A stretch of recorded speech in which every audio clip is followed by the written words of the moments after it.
Mesdames et messieurs de la Cour, comme l'ont souligné non seulement l'État de Palestine, mais aussi un grand nombre d'autres participants à la procédure écrite, les obligations qui incombent à Israël de tirer les conséquences juridiques des faits internationalement illicites dont il est responsable sont inconditionnelles et d'effet immédiat. Tel est le cas s'agissant de l'obligation de mettre fin immédiatement et inconditionnellement et complètement à l'occupation du territoire palestinien, y compris Jérusalem-Est,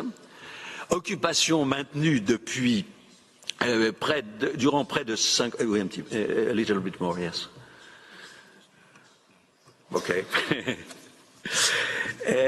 De l'obligation de mettre fin, je disais, immédiatement et conditionnellement et complètement à l'occupation du territoire palestinien, y compris Jérusalem-Est, occupation maintenue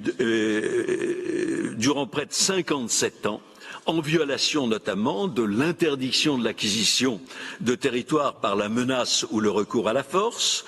en violation du droit à l'autodétermination du peuple palestinien, en violation de la prohibition de la discrimination raciale et de l'apartheid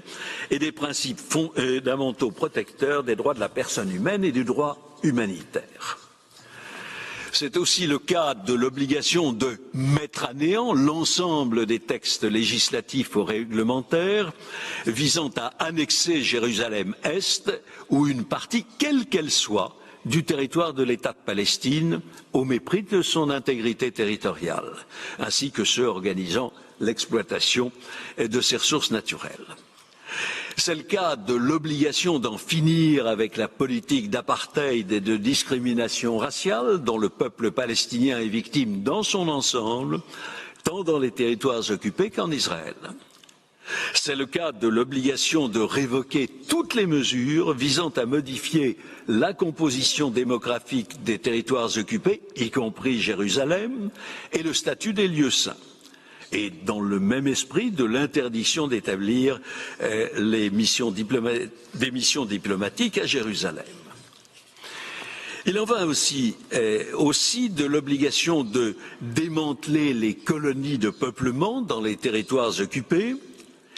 ou de l'obligation d'assurer le retour des Palestiniens expulsés d'Israël et du territoire palestinien occupé et de leurs descendants,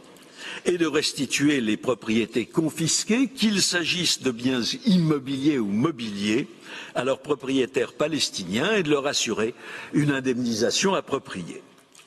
Ou encore de l'obligation de rechercher, de poursuivre et de punir les auteurs de crimes de guerre, de crimes contre l'humanité, dont l'apartheid, ou de génocide, ou d'autres violations graves des droits de la personne humaine. Je me permets de vous renvoyer à nouveau, mesdames et messieurs les juges, au tableau qui figure à l'onglet 6.1 de vos dossiers et qui synthétise